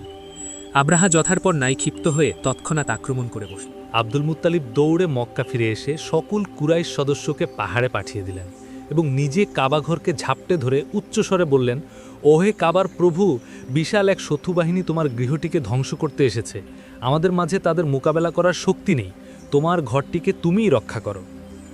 আব্রাহা যখন কাবাঘরে হামলা চালালো তখন ভারত সাগরের দিক থেকে এক ঝাঁক পাখি এসে আকাশ ছেয়ে গেল। ওরা ছোট ছোট পাথরখণ্ডের এমন প্রচণ্ড বৃষ্টি বর্ষণ করল যে আব্রাহার গোটা বাহিনী ধ্বংস হয়ে গেল, তাদের হাতিগুলোও প্রাণ হারালো। পবিত্র কোরআনের সূরা ফিলে আল্লাহ পাক এই ঘটনাটি উল্লেখ করেছেন। বুঝেছো এবার ঘটনাটা? আফিরা বলল, খুব ভালোভাবে বুঝেছি। ইতিমধ্যে আজান হয়ে গেছে। সাফওয়ান নামাজ পড়তে মসজিদের দিকে রওনা হয়ে গেল, আর আফিরাও নামাজের প্রস্তুতি নিতে শুরু করল। মুসলমানগণ অপেক্ষার প্রহর গুনছেন কখন রণাঙ্গনের উদ্দেশ্যে রওনা হওয়ার অনুমতি মিলবে। ইতিমধ্যে তথ্য পাওয়া গেছে তায়েফ থেকে আরও কিছু লোক যুদ্ধে যেতে আসছে, তাদের এসে পৌঁছানোর পর্যন্ত অপেক্ষা করতে হবে। একদিন তারাও এসে পড়ল, সংখ্যার 50 জন, 200 আগে থেকেই উপস্থিত আছে, এখন মোট 250 হলো। একদিন আমিরুল মুমিনিন হজরত ওমর রাজিয়াল্লাহু তাআলা আনহু আসরের নামাজের পর বললেন, এই সময়ে যে কজন মুজাহিদ সমাবেত আছো, আগামীকাল তারা রওনা হবে। ঘোষণা শুনে তাদের বুক খুশিতে ভরে গেল, তারা আনন্দে বাগ হয়ে গেল এবং একে অপরকে মুবারকবাদ দিতে লাগলো। সেই রাতটি তারা আনন্দের মধ্য দিয়ে অতিবাহিত করল। ভোরে সকাল সকাল জাগ্রত হয়ে ফজর নামাজ আদায় করেই রওনার জন্য প্রস্তুত হতে লাগলো। সাফওয়ানও বাদশাধার কাজ সারছিল, আফিরা তাকে সাহায্য করছিল। সাফওয়ান বলল, আফিরা, তুমি তোমার গোত্রের কাছে ফিরে যাও। আফিরা হঠাৎ চকিত ও মন কাড়া দৃষ্টিতে সাফওয়ানের প্রতি তাকিয়ে বলল, কেন? সাফওয়ান বলল, কারণ আমরা এখন এমন এক দেশে যাচ্ছি যে দেশ সম্পর্কে আমিরুল মুমিনিন একাধিকবার বলেছেন, যদি আরব ও পারস্যের মাঝে আগুনের পাহাড় প্রতিবন্ধক হতো, যাতে না আমরা ওদিকে যেতে পারতাম না তারা এদিকে আসতে পারত। একথা বলে কি বোঝাতে চাচ্ছ তুমি? আমি বোঝাতে চাচ্ছি বিদেশ বিভূয়ের ব্যাপার। ওখানকার মানুষগুলো আমাদের জন্য বিদেশি, সামনে কী সব ঘটনা ঘটে তা আল্লাহই ভালো জানেন। আমি মনে করি ওই দেশে যাওয়া তোমার পক্ষে ঠিক হবে না। পরিষ্কার কেন বলছো না তুমি ভয় পাচ্ছ? ভয়েরই ব্যাপার, আমি তোমাকে রক্ষা করব নাকি যুদ্ধ করব? কিন্তু তোমাকে কে বলেছে আমাকে পাহারা দিতে হবে? এ কথা যা নিশ্চয়ই বোঝো যে তুমি বলো আর না বলো, তোমার রক্ষণাবেক্ষণ আমাকে করতেই হবে। তুমি বোধহয় জানো না, নহম গোত্রের মেয়েরা যুদ্ধের মাঠে সিংহী হয়ে যায়। তা হতে পারে, তবে সেই মেয়েরা তোমার মতো দুহিতা হয় না। তুমি না আজরি, তুমি বরং নিজ গোত্রে ফিরে গিয়ে চিরাচরিত সেই রোগটিতে আক্রান্ত হয়ে যাও যে রোগে তোমার গোত্রের যুবকরা আক্রান্ত হয়ে থাকে। যুদ্ধের সঙ্গে তোমার কি সম্পর্ক? অথচ আমি জন্মেইছি জেহাদের জন্য। আমার হৃদয়ে জেহাদের যে তামান্না বিরাজ করছে তা আমি তোমাকে বলে বোঝাতে পারবো না। তাহলে অন্তর থেকে ভয়ভীতি ঝেড়ে ফেলো, রণাঙ্গনে পৌঁছে ঘোরতর যুদ্ধে ঝাঁপিয়ে পড়ো আর শত্রুকে টুকরো টুকরো করে ফেলো। আফিরার হৃদয়ে উত্তেজনা জেগে গেছে। তার চেহারাটা তাজা গোলাপের পাপড়ির রূপ ধারণ করেছে, কাজল কালো চোখ দুটো চিকচিক করে উঠেছে। সাফওয়ান বলল, শুনেছি জাহেলি যুগে কোনো কোনো কবিলা দেবদেবীর পূজা করত। তাদের প্রতিমাগুলোকে খুবই সুন্দর করে তৈরি করা হতো। সেই সুদর্শন প্রতিমাগুলো যদি জীবন লাভ করত আর তোমাকে দেখত, তাহলে ওরা অবলীলায় তোমার সামনে মাথা ঝুঁকিয়ে ফেলত। আফিলা বলল, এ তুমি কী সব কথাবার্তা শুরু করেছ? তুমি ভুলে যাও না এটি ইসলামের নতুন যুগ। পুরনো বিষয়াশয় এখন স্বপ্ন আর কল্পনা হয়ে গেছে। এই বছর কয়েক আগের কথাই তো, তখন সমস্ত আরব মূর্তিপূজি ছিল, আর এখন তারা আল্লাহর গোলাম। কী সব উপদেশ চলছে? আমের এগিয়ে এসে জিজ্ঞাসা করলেন। হঠাৎ দুজনই থেমে গেল এবং অপ্রস্তুত হয়ে গেল। কিন্তু খানিক পর আফিরা সাহস সঞ্চার করে বলল, সাফওয়ান বলছে জাহিলি যুগে আরবের মানুষ দেবদেবীর পূজা করত। জানি না ওদের বুদ্ধি বিবেক কোথায় চলে গিয়েছিল। আমের বললেন, এই আমাদেরকেই দেখো না, আমরা সবাই মূর্তিপূজি ছিলাম। অত্যন্ত ভক্তি ও শ্রদ্ধার সঙ্গে আপন আপন গোত্রের প্রতিমাদের পূজা করতাম। প্রত্যেক গোত্রের প্রতিমা আলাদা আলাদা ছিল, অথচ সব গোত্রই মনে করত তাদের প্রতিমার আকার গঠন খোদার আকার গঠনের অনুরূপ। কিরূপ অজ্ঞ ছিলাম আমরা বিস্ময়কর আকৃতির প্রতিমাকে খোদা মনে করতাম। শয়তান আমাদের চোখের উপর আবরণ ফেলে দিয়েছিল। অবশেষে মহান আল্লাহ আমাদের দয়া করলেন। তিনি এক বান্দাকে রাসূল বানিয়ে প্রেরণ করলেন। রাসূল আমাদের ভাবনার দুয়ারে কড়াঘাত করলেন, আমাদের অলস্যের ঘুম থেকে জাগ্রত করলেন। মূর্তিরা খোদা নয়। আমরা হঠাৎ চমকে উঠলাম বটে, কিন্তু যে দেবদেবীদেরকে আমরা এবং আমাদের বাপদাদা পিতৃপুরুষ পূজা করতেন, সেগুলোকে পরিত্যাগ করতে আমরা প্রস্তুত হলাম না। বরং তাদের ব্যাপারে অপমানজনক কথাবার্তা আমাদের কাছে অপ্রীতিকর ঠেকল। আমরা আল্লাহর রাসূলকে মিথ্যা প্রতিপন্ন করলাম, তাকে নানা রকম কষ্ট ও জ্বালাতন দিলাম। সমগ্র জাতি তার বিরোধী হয়ে উঠল, কিন্তু আল্লাহ তার পিছনে ছিলেন। কিন্তু অবশেষে সত্যের জয় হলো, মিথ্যা বিদূরিত হয়ে গেল। আমরা মূর্তি পূজা ত্যাগ করে ইসলামের ছায়াতলে আশ্রয় নিলাম। মূর্তি পূজার দিন শেষ হয়ে গেল, মহান আল্লাহর রাজত্বের যুগ শুরু হলো। আজ আরবে কোনো নিভৃত এক কোণেও মূর্তি পূজা হয় না। কোথাও আল্লাহ ছাড়া অন্য কারো উপাসনা চলে না। আরব ভূমি থেকে শয়তানের প্রভাব দূর হয়ে গেছে। শয়তান এই ব্যাপারে নিরাশ হয়ে গেছে যে এই ভূখণ্ডের কোনো মুসলমান তার প্রতারণার ফাঁদে পা দিবে না। লা হাওলার মন্ত্র সবসময় তার জন্য প্রস্তুত থাকবে। আমেরের হৃদয়ে ইমানের জোশ উতলে উঠেছে। তিনি হৃদয়ের অভিব্যক্তি প্রকাশ করে দিলেন। সাফওয়ান বলল, বাস্তবিক শয়তান আমাদের চোখের উপর পর্দা ফেলে দিয়েছিল। আমরা আমাদের হাতে গড়া মাটি ও পাথরের প্রতিমাদের পূজা করতাম। এখন জাহিলি যুগের সেই বিষয়গুলো যখন মনে পড়ে, তখন লজ্জা ও আত্মমর্যাদায় মাথাটা নুয়ে যায়। আমের বললেন, কথা তো তাই। আচ্ছা, এখনও অনেক মালপত্র বিক্ষিপ্ত পড়ে আছে। আমিরুল মুমিনিন আসবেন, তাড়াতাড়ি গোছগাছ ও বাদ ছাদার কাজ শেষ করে তার আগে আগে প্রস্তুত হয়ে যাও। সাফওয়ান বলল, এই আফিরাটা না নিজে কিছু করছে না, আমাকে করতে দিচ্ছে। আমের বললেন, ও কী বা করতে পারবে? ও কোনো কাজের লোক নয়, তুমি নিজেই করে ফেলো। সাফওয়ান আফিরার প্রতি এমন চোখে তাকালো যেন ও বলছে, দেখো, তোমার বাবা আমার পক্ষে ছাই দিয়েছেন। আফিরা বলল, হ্যাঁ, পুরুষদের বাহুতে শক্তি বেশি তো, তাই তাদের অহমিকাও বেশি। আমের বললেন, এই তো মেয়েটা বেঁকে গেল। আচ্ছা, তুমি যতটুকু পারো আমাদেরকে সাহায্য করো। তিনজন ঝটপট বাদশাদার কাজ শেষ করলো। মালপত্রগুলো উটের পিঠে বোঝাই করলো। ইরানের রণাঙ্গনগামী মুজাহিদরা সবাই প্রস্তুত হয়ে গেল। মহিলা ও শিশুদেরকে ছইওয়ালা বাহনে বসিয়ে দেওয়া হলো। কতিপয় নারী ও কিশোরী ঘোড়ায় আরোহণ করলো। আফিরাও একটি ঘোড়ায় চড়ে বসল। সে তার সর্বাঙ্গ চাদর দ্বারা এমনভাবে ঢেকে নিল যাতে চোখের তারা আর হাতের তালু দুটো ছাড়া আর কোনো অঙ্গই দেখা যাচ্ছে না। যেসব মুজাহিদদের কাছে ঘোড়া আছে, তারা ঘোড়ায় জিন বেঁধে নিলেন। তারা আপন আপন ঘোড়ার লাগাম হাতে নিয়ে দাঁড়িয়ে রইলেন। যাদের কাছে ঘোড়া নেই, উট আছে, তারা উটের পিঠে পালান স্থাপন করে লাগাম হাতে নিয়ে দাঁড়িয়ে গেলেন। সকলে আমিরুল মুমিনিন হজরত ওমর রাজিয়াল্লাহু তাআলা আনহুর আগমনের অপেক্ষা করছেন। নিয়ম ছিল, যেসব মুসলমান যুদ্ধের জন্য কোনো অভিযানে রওনা হতো, আমিরুল মুমিনিন তাদের কিছু উপদেশ দিয়ে বিদায় দিতেন। অবশেষে হজরত ওমর ফারুক রাজিয়াল্লাহু তাআলা আনহু এলেন। সকলে তার বক্তব্য শোনার জন্য নীরব হয়ে গেলেন। হজরত ওমর নিকটে এসে তাদের সালাম করলেন এবং বললেন, মুজাহিদগণ, তোমরা আল্লাহ ও তার রাসূলের আদেশ মোতাবেক আল্লাহর সন্তুষ্টি অর্জনের লক্ষ্যে জিহাদে যাচ্ছ। তোমরা তোমাদের প্রতিটি কদমে সওয়াব পাবে। আল্লাহর রাসূল সাল্লাল্লাহু আলাইহি ওয়াসাল্লাম বলেছেন, তোমরা যে ঘোড়াগুলোকে জিহাদের জন্য প্রস্তুত করেছ, সেগুলোর বিনিময়ে বিপুল সওয়াব পাবে। তোমাদের জন্য জান্নাত বরাদ্দ রাখা হয়েছে। আল্লাহ তোমাদের জন্য জান্নাত অবধারিত করেছেন। কিন্তু তোমরা একটি বিষয় ভুলে যেও না যে মুসলমানের আলামত হচ্ছে নামাজ। হাসরে সর্বাগ্রে নামাজ সম্পর্কে প্রশ্ন করা হবে। আল্লাহ ও বান্দার মাঝে নামাজ একটি বন্ধন। এ সম্পর্ক ছিন্ন না হয়ে যেন। কোনো অক্তের নামাজ যেন কাজা না হয়। পরস্পর হৃদ্যতা ও সম্প্রীতি বজায় রেখো। আল্লাহকে সব সময় ভয় করে চলবে। আমি যদিও তোমাদের সাথে থাকবো না, তবুও আমার দোয়া তোমাদের সঙ্গী হবে। আবেগের আতিশয্যে পাগল হয়ে যেও না। ফসলের ক্ষেত খামারকে ধ্বংস করো না। বৃদ্ধ, পঙ্গু, রুগ্ন, ধর্মনেতা, নারী ও শিশুদের উপর তরোয়ারি উত্তোলন করো না। তোমাদেরকে উপদেশ দেওয়ার আমার যে দায়িত্ব ছিল, আমি তা আদায় করেছি। আল্লাহ তোমাদের আমল করার তৌফিক দান করুন। এবার আল্লাহ নাম নিয়ে রওনা হও। মুসলমানগণ আকাশ ফাটিয়ে আল্লাহু আকবার ধ্বনি তুললেন। একেবারে সামনের উটটি এগোতে শুরু করলো। তার পেছনে পেছনে অন্যান্য উট ঘোড়াগুলো এগোতে শুরু করলো। এই ক্ষুদ্র কাফেলাটি চোখের আড়াল না হওয়া পর্যন্ত হজরত ওমর ফারুক রাদিয়াল্লাহু তাআলা আনহু ও তার সঙ্গীরা তাকিয়ে রইলেন। কাফেলা দৃষ্টির আড়াল হয়ে গেলে তারা ফিরে এলেন। আমের তার সেনা ইউনিট নিয়ে পথ চলছেন। তিনি মদিনা অতিক্রম করে কুফায় গিয়ে উপনীত হলেন। কুফা ফোরাত নদীর 1.5-2 মাইল ব্যবধানে অবস্থিত একটি নগরী। 17 হিজরিতে আমিরুল মুমিনিন হজরত ওমর রাদিয়াল্লাহু আনহুর আদেশে এই নগরীর গোড়াপত্তন হয়। এর সর্বোচ্চ ফুলের বাগান আর রকমারি আরবি ফুলের মৌ গন্ধ। কুফায় উপনীত হয়ে আমের ও তার বাহিনী অত্যন্ত প্রীত আর আনন্দিত হলেন। বিশেষ করে আফিরা সীমাহীন উৎফুল্ল হলো। ফুল আর ফুলের বাগান দেখে তার মনটা আনন্দে ভরে উঠল। নেচে উঠল তার শৌখিন হৃদয়। আর ফোরাত নদীর দর্শনে আনন্দ তার সীমা ছাড়িয়ে গেল। আফিরা সাফওয়ানকে বলল, এত মনোরম আর মন মাতানো পরিবেশ, যদি কটা দিন যাত্রাবিরতি দিয়ে এখানকার শোভা সৌন্দর্য উপভোগ করতে পারতাম।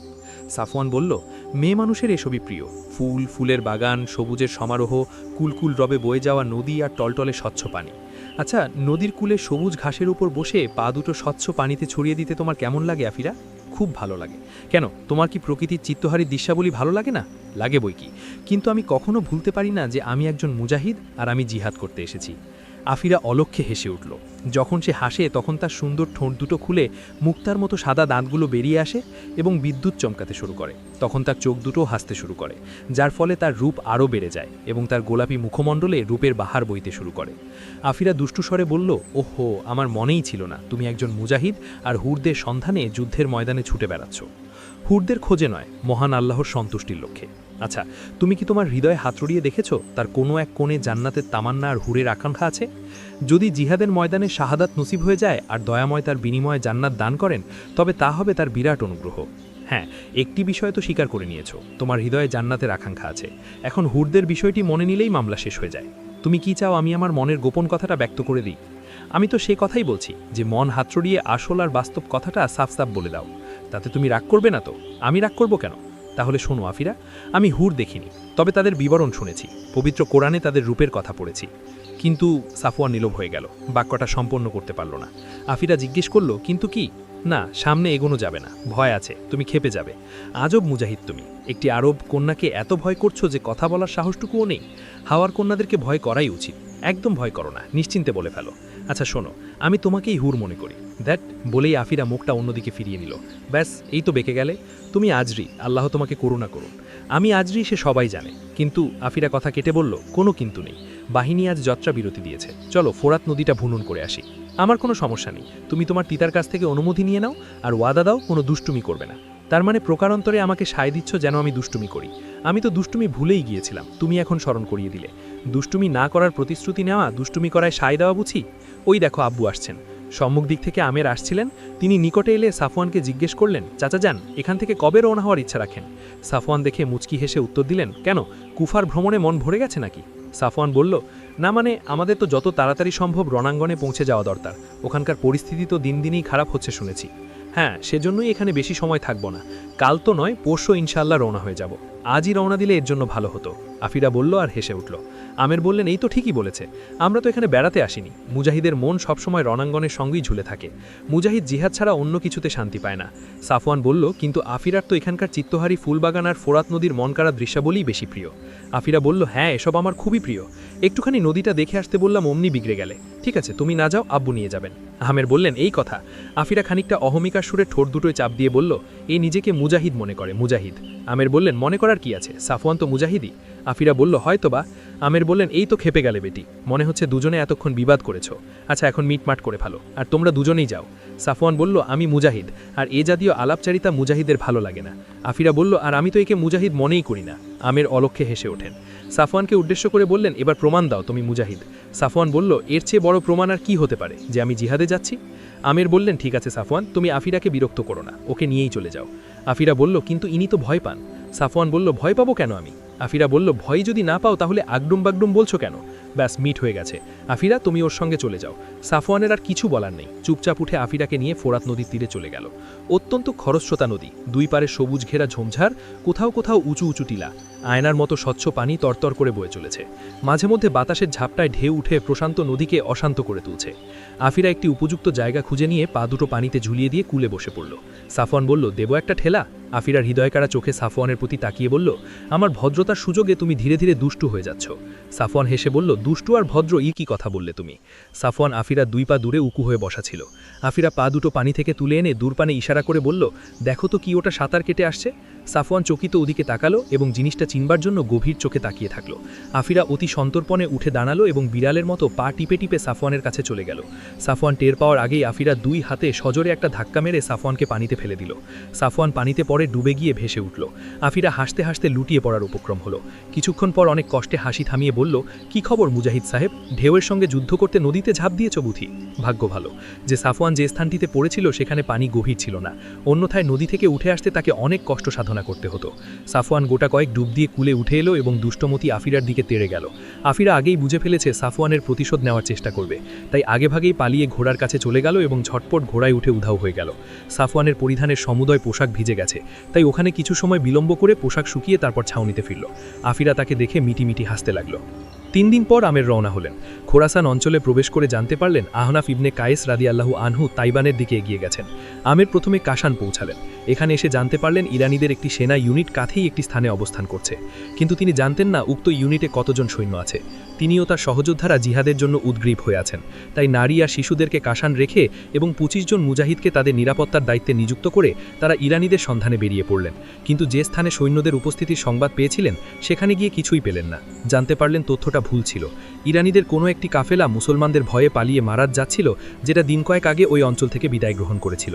আমের ওখান থেকে ফিরে এসে আরও একদিন কাশান অবস্থান করে পরদিন সকালে ফজর নামাজ আদায় করেই তাইবানের উদ্দেশ্যে রওনা হয়ে গেলেন। কাশান ত্যাগ করে আমের সবে 1 মাইল পথ অতিক্রম করলেন। হঠাৎ তিনি অত্যন্ত মনোরম এক উপত্যকায় এসে পৌঁছালেন। একটি সবুজ শ্যামল প্রান্তর, যার বিস্তৃতি বহুদূর পর্যন্ত চলে গেছে।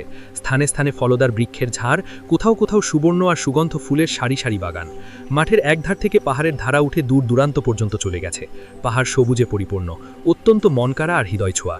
কাফেলার সদস্যরা সবুজ উপত্যকা আর পাহাড় দেখে সীমাহীন আনন্দিত হলো। কয়েকজন এসে কমান্ডার আমেরের নিকট এখানে অন্তত একদিন অবস্থান করার আবেদন জানালো। আমের তাদের আবেদন মঞ্জুর করে নিলেন। তিনি ছোট্ট একটি ঝর্ণার নিকট, সম্ভবত এই ময়দানকে সিঞ্চিত করার জন্যই মহান আল্লাহ এটি প্রবাহিত করে দিয়েছেন, ছাউনি ফেললেন। আফিরা আর সাফওয়ান রাতের খানা খেলো। আফিরা সাফওয়ানকে বলল, সাহস টাহস আছে কিছু? দুজনে তাঁবুর বাইরে কম্বল পেতে গল্প করছিল। জ্যোৎস্না রাত, আকাশ থেকে আলোর বৃষ্টি বর্ষিত হচ্ছে। সেই আলোর বাড়িতে গোসল করছে দুজনে। জ্যোৎস্না রাত আফিরার খুবই ভালো লাগে। সাফওয়ান তার মুখ পানে তাকিয়ে বলল, কেমন সাহস চাই তোমার? আফিরা বলল, এই ধরো 40 পাহাড়ার, এতে সাহসের কি আছে? থাকবে না কেন? পাহাড়ের পাদদেশ, ঝুঁকিপূর্ণ জায়গা, সম্ভাবনা আছে তুমি ভয় পেয়ে যাবে। আমি ভয় পাবো না? না, আমি ভয় পাবো। তুমি তো মুজাহিদ, মুজাহিদ ভয় পায় না। তুমি অবশ্য ভয় পেতে পারো। ঠিক আছে, চলো পরীক্ষা হয়ে যাক। মাফ করো, আমার পা চলে না। এজন্যই তো জিজ্ঞেস করেছি সাহস আছে কিনা। তোমার সাহস জবাব দিয়ে দিয়েছে না? না, আমার পা চলবে না। এত অজুহাত না পেরে সোজা কথাটা বলে দাও না কেন। ভয়ের জায়গা আমার সাহস হয় না? তোমার সাহস হয় না? হবে না কেন? আমি তোমার মতো পুরুষ নই। তুমি পুরুষ নও তা আমি জানি। তুমি নারী বটে, কিন্তু তোমার মতো আমার হাঁটু কাঁপে না। তাহলে একাই গিয়ে ঘুরে আসো। আমি তো যাবই, তোমাকেও একটু বাজিয়ে দেখলাম আর কি। তুমি খুব দুষ্টু মেয়ে।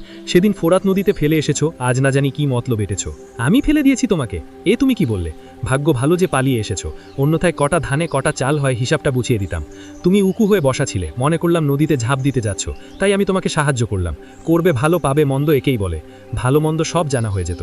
এমন ধাক্কা দিতাম যে ছোটকালে মায়ের দুধ খাওয়ার কথা মনে পড়ে যেত। নিজে পড়ে কুল পাও না, আবার আমাকে ফেলবে। যা হোক, পেছনের কথা বাদ দাও। এখানে না অমন খরস্রোতা নদী আছে, না নদীর উঁচু পাড় আছে। সবুজ শ্যামল মাঠ, তবে হাঁটতে গিয়ে যদি পা পিছলে পড়ে যাও সে ভিন্ন কথা। অন্যথায় এখানে আর কোনো সমস্যার সম্ভাবনা নেই। খুব প্যাচাল শুরু করেছো তুমি, এবার থামো। যাও, তাঁবুর ভিতরে গিয়ে গুটিসুটি মেরে বসে থাকো। এদিক ওদিক থেকে শত্রু বেরিয়ে এলে বিপদ হবে। এখানে শত্রু আসবে না, আর এলে চরম শিক্ষা দিয়ে দেব। তওবা করো, কোথাও একটু ঘুরতেও যাবে না, শত্রুরও মোকাবেলা করতে পারবে না। তুমি আসলে কোনো কাজেরই না। তার মানে তোমার সঙ্গে যাব না? না ভাই, আমি তোমাকে নেব না। বিপদ টিপদে পড়ে গেলে কি উত্তর দেব? সত্য বলেছে আফিরা। সবসময় আমাকে একটি ভয় তাড়া করে ফেরে, পাছে তুমি কোনো বিপদে পড়ে যাও কিনা। অথচ তুমি জানো বিপদের সময় আমি নিজেকে রক্ষা করার ক্ষমতা রাখি, এমনকি তোমাকেও। আফিরা দুষ্টু হাসি হাসলো। সাফওয়ান বলল, আচ্ছা চলো, তোমাকে ঘুরিয়ে আনি। না নিলে আবার খেপে টেপে যাও নাকি? চলো। দুজন হাঁটতে শুরু করলো। ক্যাম্প থেকে বের হয়ে একটি ফুল বাগানে ঢুকে পড়ল। রাতের বেলা, চাঁদের আলো শীতল রোদের মতো ছড়িয়ে রয়েছে। রকমারি ফুলের মন মাতানো দৃশ্য আর মৌ গন্ধ দুটি উজ্জ্বল প্রাণীকে বিমোহিত করে তুলছে। আফিরা কয়েকটি ফুল ছিঁড়ে চুলে বেঁধে নিল। মেয়েটির চুলের বাহার রূপের বাহার আরও বেড়ে গেল। সাফওয়ান ও আফিরা ফুলবাগানের একদিক দিয়ে ঢুকে আরেক দিকে বেরিয়ে গেল। পাহাড়টি ওখান থেকে খুবই কাছে। জ্যোৎস্না রাতে পাহাড়ের দৃশ্য আরও মনোরম হয়ে উঠেছে। আফিরা পাহাড়ের প্রতি পা বাড়ালে সাফওয়ান বলল, কোথায় যাচ্ছ তুমি? আফিরা শান্ত কণ্ঠে বলল, পাহাড়ে উঠব, ভয় পেও না, আমি আছি তোমার সঙ্গে। কোনো হিংস্র পশু হুঙ্কার ছাড়লে কিংবা বেরিয়ে এলে তখন বুঝবে কে কার সঙ্গে আছে। কি করবে হিংস্র প্রাণী আমাদের? তোমার রূপ যৌবন ওদেরকে মাতোয়ারা করতে সক্ষম হবে না। আবার সেই আজরিমার্কা কথা বলছো। চোখ তুলে দেখো না পাহাড়টা কত সুন্দর লাগছে। কিন্তু এই সময় পাহাড়ে চড়া ঠিক হবে না। একটু সাহস করো না বীর সাহেব। আল্লাহ না করুন এমন কোনো প্রাণী বেরিয়ে আসতে পারে যাকে দেখে তুমি ভয়ে চিৎকার জুড়ে দেবে। তুমি ভুলে যেও না সাফওয়ান, আমি আরব কন্যা, ভয় আমার কাছে ঘেঁষতে পারে না। আফিরা পরীর মতো ডানা মেলে পাহাড়ে চড়তে শুরু করল। সাফওয়ান তার পেছনে পেছনে হাঁটছে। তারা যে পাকদণ্ডিতে আরোহণ করছিল সেটি বেশি চওড়া ছিল না, যার একদিকে সমতল ভূমি যে কিনা আকাশের সঙ্গে কথা বলছিল, আর অপরদিকে গভীর খাদ। সাফওয়ান ভয় পাচ্ছিল আফিরা পা পিছলে খাদে পড়ে যায় কিনা। সে নিশ্চিত জানে আল্লাহ না করুন যদি মেয়েটি কোনো কিছুর সঙ্গে হোঁটচ খায় আর কোনো একটি খাদে পড়ে যায় তাহলে তার হাড় গোড় ভেঙে গুঁড়ো গুঁড়ো হয়ে যাবে। তাই সে বলল, খুব সাবধানে হাঁটো আফিরা, অত্যন্ত ভয়ঙ্কর এক পাকদণ্ডি দিয়ে হাঁটছ তুমি। আফিরা বলল, তুমি চিন্তা করো না, আমি এর চেয়েও সরু পাকদণ্ডি দিয়ে দৌড়াতে পারবো। সাফওয়ান বলল, আমি জানি, তারপরেও তুমি সামলে হাঁটো। সাফওয়ান বুঝে ফেলেছে মেয়েটির স্বভাবে দুষ্টুমিও আছে, গোঁড়ামিও আছে। যে কাজ করতে বারণ করব তাও করবেই। তাই সে বেশি কিছু বলা সমীচীন মনে করল না, তবে পা বাড়িয়ে দ্রুত হেঁটে তার কাছে চলে গেল। এত কাছে যদি কোনো দুর্ঘটনা ঘটবার উপক্রম হয় তাহলে যেন ওকে ধরে ফেলতে পারে। এই সরু পথটি সাপের মতো এঁকে বেঁকে উপত্যকা আর গুহার মধ্যখান দিয়ে অতিক্রম করে উপরে উঠে গেছে। খাদ আর গুহাগুলোর মধ্যে অন্ধকার ছড়িয়ে আছে, ফলে এই জায়গাগুলো অধিক ভয়ানক রূপ ধারণ করেছে। কিন্তু আফিরার এসবের প্রতি যেন কোনো ভ্রুক্ষেপই নেই। মেয়েটি দ্রুত পায়ে তরতর করে উপরে উঠে যাচ্ছে। অবশেষে দুজন একটি চটানে গিয়ে উপনীত হল। আফিরা চটানে বসে পড়ল, তার থেকে খানিক দূরে সাফওয়ানও উপবেশন করল। বেশে আফিরা আকাশপানে তাকিয়ে চাঁদ দেখছে। চাঁদ বোধহয় ওর কাছে খুবই ভালো লাগে। সাফওয়ান বলল, কি দেখছো আফিরা? আফিরা বলল, চাঁদ দেখছি। একটুখানি উপরে উঠে এখন আমার কাছে কত কাছে মনে হচ্ছে ওটা, আর কত সুন্দর। সাফওয়ান কি যেন বলতে চাচ্ছিল, এমন সময় কি একটা শব্দ কানা ভেসে এলো, যেন কেউ পাথরের ওপর পিছলে পড়েছে। আফিরা ও সাফওয়ান দুজনই চকিত হয়ে উঠল এবং তাকিয়ে দেখল একজন মানুষ ওপরে উঠে আসছে। লোকটির মুখে লম্বা দাড়ি, লম্বা গোপ। গোপ আর দাড়ি একাকার হয়ে গেছে, আর মুখটা লুকিয়ে গেছে তার আড়ালে। চোখ দুটো টকটকে লাল, মশালের মতো জ্বলছে। অতিশয় ভয়ানক আকৃতির এক বন মানুষ। মানুষটি দেখামাত্র আফিরার মুখ থেকে চিৎকার বেরিয়ে এলো। বন মানুষটি দ্রুত গতিতে পেছন দিকে দৌড় দিল। সাফওয়ান আফিরাকে ধরে সামলে রাখল। আফিরা খুব ভয় পেয়ে গেছে, লম্বা লম্বা শ্বাস নিচ্ছে। সাফওয়ান তার মনের ভীতি দূর করার চেষ্টা করল, বলল, ভয়ের কিছু নেই, ওটা কোনো পাহাড়ি মানুষ ছিল। আফিরার চোখ দুটো বন্ধ ছিল। যখন ভয় কিছুটা কমে এলো তখন ধীরে ধীরে চোখ খুলল। প্রথমে সাফওয়ানের দিকে তাকালো, তারপর যেখানে ভয়ঙ্কর মানুষটি আত্মপ্রকাশ করেছিল সেদিকে তাকালো। এখনও সেখানে নেই। আফিরা নিজেকে সামলে নিয়ে বসে পড়ল। গভীর শীতল শ্বাস নিয়ে বলল, উফ, কিরূপ ভয়ঙ্কর মানুষ ছিল ওটা। সাফওয়ান তার মন থেকে ভয় দূর করার জন্য বলল, ভয়ঙ্কর কিছু না, গোপদাড়ি বড় হয়ে গেছে এই যা, মনে হয় নাপিত পায়নি এবং সেভ করতে পারেনি। নাকি ওটা এমন কোনো প্রাণী যে মানুষের ক্ষতি করে থাকে? কম্পিত ঠোঁটে আফিরা বলল এবং একটা সন্তোষজনক উত্তরের অপেক্ষায় সাফওয়ানের মুখের দিকে তাকিয়ে থাকল। সাফওয়ান বলল, তুমি কি ভুলে গেছো আফিরা, পবিত্র কুরআনে মানুষ আর জিন ব্যতীত অন্য কোনো সৃষ্টির উল্লেখ নেই? আফিরা বলল, আমি তা জানি, ওটা জিনই হবে মনে হয়। সাফওয়ান আফিরার কাছ থেকে উঠে সরে সরে বলল, আমি গিয়ে দেখে আসি ওটা আসলে কি। আফিরা হঠাৎ চমকে উঠে বলল, না না, তুমি যেও না, আমার খুব ভয় লাগছে, তাছাড়া প্রাণীটা তোমার কোনো ক্ষতি করে ফেলতে পারে। সাফওয়ান সুযোগ নিল, বলল, কেন, এত সাহস বীরত্ব সব হারিয়ে গেল নাকি? খুব তো গুল্লর্তে বীরত্বের, এখন কোথায় গেল তোমার সেই বাহাদুরি? আফিরা বলল, ওসব কথা এখন রাখো, আগে জান বাঁচাও। সাফওয়ান বলল, রাখবো কেন, যখন আমি দেখতে পাচ্ছি আরব কন্যা নাহাম গোত্রের বীরাঙ্গনা মেয়েটি দাড়ি গোফওয়ালা একজন মানুষের দর্শনে ভয়ে জড়সড় হয়ে গেছে, এমন মোক্ষম সুযোগে আমি তার বীরত্বের কথা স্মরণ করিয়ে দেব না কেন? আফিরা বলল, আমি মানুষকে ভয় পাই না, কিন্তু এমন ভয়ঙ্কর প্রাণী আল্লাহ রক্ষা করুন। আফিরার ঠোঁট দুটো আবারও কেঁপে উঠল। সাফওয়ান বলল, তুমি যদি একটুখানি সাহসের পরিচয় দিতে পারো, তাহলে আমি সেই ভয়ঙ্কর প্রাণীটিকে ধরে বেঁধে তোমার সামনে এনে দাঁড় করাতে পারি। আফিরা বলল, ওর উল্লেখই করো না, আমি দেখতে চাই ও আসলে কে। চলো, তোমাকে ক্যাম্পে পৌঁছে দিয়ে ফিরে এসে ওকে খুঁজে বের করব। আফিরা বলল, চলো। দুজন উঠে রওনা হলো। এবার আফিরার পা আগের মতো দ্রুত উঠছে না, ধীরে ধীরে হাঁকছে। সাফওয়ান তার মন থেকে ভয় দূর করার চেষ্টা চালিয়ে যাচ্ছে। হাঁটতে হাঁটতে বলল, চাঁদের আলো আর চাঁদনি রাত কেমন ভালো লাগছে। মহান আল্লাহ পাথর, সবুজ শ্যামলিমা, গাছগাছালি, ফুল ফল, মোট কথা প্রতিটি বস্তুকেই যেন আলোর ঝর্ণায় গোসল করাচ্ছেন। কিন্তু সাফওয়ান যত যা কিছুই বলছে, এই মুহূর্তে আফিরার কোনো কিছুতেই মন গলছে না। মেয়েটির কাছে কিছুই যেন এখন ভালো লাগছে না। কোনো আবেগ, উচ্ছ্বাস বা অনুভূতি না দেখিয়েই সে বলল, হ্যাঁ, চাঁদের আলোতে সব কিছুই ভালো দেখাচ্ছে। অমঙ্গল করুন ওই ভয়ানক আকৃতিটির। বেটা আমাদেরকে এই হৃদয়কাড়া দৃশ্যটি মন ভরে উপভোগ করতে দিল না। দুজন পাহাড় থেকে নেমে ফুলবাগানটি অতিক্রম করে ছাউনিতে ফিরে এলো। সাফওয়ান বলল, তুমি তাঁবুতে চলে যাও আফিরা, আমি আসছি। আফিরা সাফওয়ানের প্রতি তাকিয়ে ভয়জড়িত কণ্ঠে বলল, কোথায় যাচ্ছ তুমি? সাফওয়ান বলল, পাহাড়ে, ওই ভয়ানক আকৃতিটির সন্ধানে। আফিরা সাফওয়ানের হাত চেপে ধরে বলল, এ সময় আমি তোমাকে যেতে দেব না। সাফওয়ান অপারগ হয়ে পড়ল। অগত্যে সে আফিরার সঙ্গে তাঁবুতে ফিরে এলো। ততক্ষণে ঈশার আজান হয়ে গেছে। সাফওয়ান জামাতের সঙ্গে নামাজ আদায় করল। আফিরা নিজ তাঁবুতে নামাজ আদায় করল। পরদিনও এই বাহিনী উক্ত স্থানে অবস্থান করল। ততক্ষণে আফিরার ভীতি দূর হয়ে গেছে। হৃদয়ে আগের মতো চাঞ্চল্য, সাহস আর বীরত্ব ফিরে এসেছে। সাফওয়ানকে বলল, চলো ঘুরতে যাই। সাফওয়ান খানিকটা বিস্ময়ের সুরে বলল, ভুলে গেছো রাতের ঘটনা? ভুলবো কেন, মনে আছে। তাহলে আবারও বেড়ানোর কথা বলছো? সাহস তোমার মন্দ নয়। সাহস মন্দ হবে কেন? আর সাহস থাকা কি দোষ? না, মানে বলছিলাম রাতে কি অবস্থাটা দাঁড়িয়েছিল, ভয়ে আতঙ্কে কেঁপে উঠেছিলে। অন্যথায় সাহস থাকা তো দোষ নয়, সে আমিও জানি। আসল ব্যাপারটা কি জানো, আমি তোমার কারণে সন্ত্রস্ত হয়ে উঠেছিলাম, পাছে বীরত্ব দেখাতে গিয়ে তুমি বনমানুষটির সঙ্গে লেগে পড়ো কিনা, সেজন্য আমি ভয় পাওয়ার ভান ধরেছিলাম, এই কথা। আচ্ছা চলো, দিনের বেলা গিয়ে দেখি ওটা আসলে কি ছিল বা কে ছিল। চলো। দুজন প্রস্তুত হয়ে রওনা হলো। পাহাড়ে উঠতে গিয়ে এবার তারা পাকদণ্ডির এক পার্শ্বে অবস্থিত সেই খাদ আর গুহাগুলোকে দেখল। অত্যন্ত ভয়ঙ্কর। আফিরা বলল, উফ, কিরূপ ভয়ঙ্কর গুহা এগুলো। সাফওয়ান বলল, রাতে তো তুমি লাফিয়ে লাফিয়ে হাঁটছিলে, আমার নিষেধাজ্ঞায় কোনোই ভ্রুক্ষেপ করনি, এখন দেখো কেমন ভয়ঙ্কর জায়গা এগুলো। আফিরা বলল, ভয়ঙ্করই বটে, এখন না বুঝলাম। রাতে যে চটানে গিয়ে বসেছিল, এখনও দুজন সেখানে পৌঁছে গেল। তারা পুরো দৃশ্যটা দেখার চেষ্টা করল। যতদূর চোখ গেল, চটান কিংবা গাছ ছাড়া আর কিছুই চোখে পড়ল না। তারা আরও সম্মুখে এগিয়ে গেল। সবুজে ঘেরা বিশাল এক পাহাড়, পায়ে পায়ে শ্যামলিমা, যেন পাথরের বুক চিরে এসব গাছ আর শ্যামলিমারা জন্ম নিয়েছে। তরতাজা ডাল পাতায় ঠাসান গাছ আর গাছ, স্থানে স্থানে আপনা আপনি গজিয়ে ওঠা ফুলবাগান মন মাতানো দৃশ্য উপহার দিচ্ছে। কোথাও কোথাও এত বেশি ফুলের সমারোহ যে সমস্ত পাহাড় ফুলে ফুলে ছেয়ে গেছে। ফুল খুব প্রিয় আফিরার। সে ফুল ছিঁড়ে ছিঁড়ে হাতে নিচ্ছে আর অধিক পছন্দের ফুলটি চুলের খোপায় গেঁথে নিচ্ছে। সেই ফুলেরা তার রূপ সৌন্দর্যকে আরও চিত্তহারী করে তুলছে। সাফওয়ান জিজ্ঞেস করল, ফুলগুলোকে খোপায় বাঁধছ কেন? কেন, ভালো লাগছে না?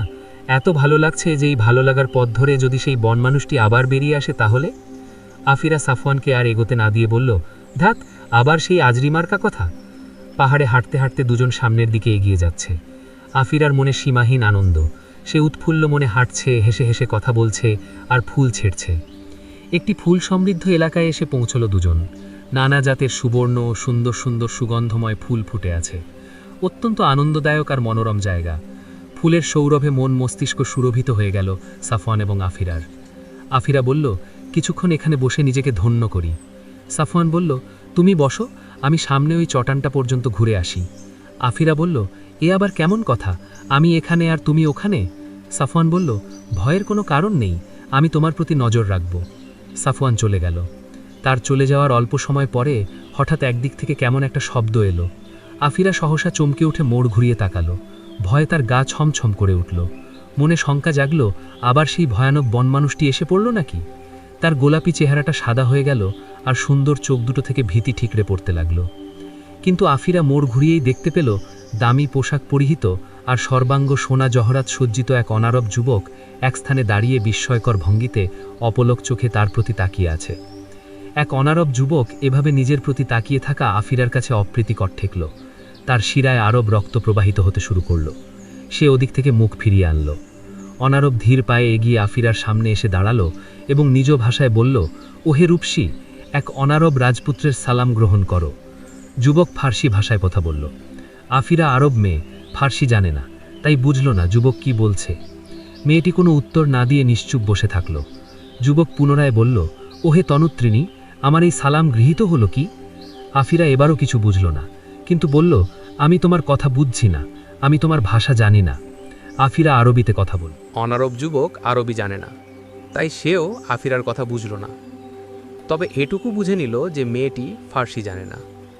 অগত্যা সে চোখ দুটো বিস্তারিত করে আফিরার প্রতি তাকিয়ে রইল। আফিরা বিরক্ত হয়ে ঝাঝালো কণ্ঠে বলল, কে তুমি? চলে যাও আমার সম্মুখ থেকে। অনারব যুবক তার কথা বুঝল না বটে, কিন্তু ভাব দেখে বুঝে নিল মেয়েটি ক্ষেপে গেছে। তাই সে শান্ত গলায় বলল, ওহে ফুলকলি, তোমার এই প্রেমাস্পদটির প্রতি রাগ করো না। যুবক এক নাগাড়ে অপলক চোখে আফিরার প্রতি তাকিয়ে রইল। আফিরার মেজাজটা চড়ে গেল। বলল, তুমি কি যাবে না এখান থেকে? বলেই আফিরা উঠে দাঁড়িয়ে গেল। খঞ্জর বের করার জন্য পকেটে হাত ঢোকালো। অনারব যুবক মোড় ঘুরিয়ে পেছন দিকে তাকালো। সম্ভবত আগে সে সাফওয়ানকে দেখে নিয়েছিল। সাফওয়ান ওদিক থেকে আসছিল। সে দ্রুত পায়ে হেঁটে চটানের পেছনে অদৃশ্য হয়ে গেল। সাফওয়ান ফিরে এসে আফিরার সম্মুখে দাঁড়িয়ে জিজ্ঞেস করল, কে ছিল লোকটি? আফিরা উত্তর দিল, জানি না কে ছিল, ভূতপ্রেত হবে হয়তো। কি বলছিল? সে তার ভাষায় কথা বলছিল, আমি কিছুই বুঝিনি। চলো ফিরে যাই। দুজন চুপচাপ হাঁটতে শুরু করল। তারা পাহাড় থেকে নিচে অবতরণ করছে। অনারব যুবক এক চটানের পেছনে দাঁড়িয়ে ওদের অবলোকন করছে।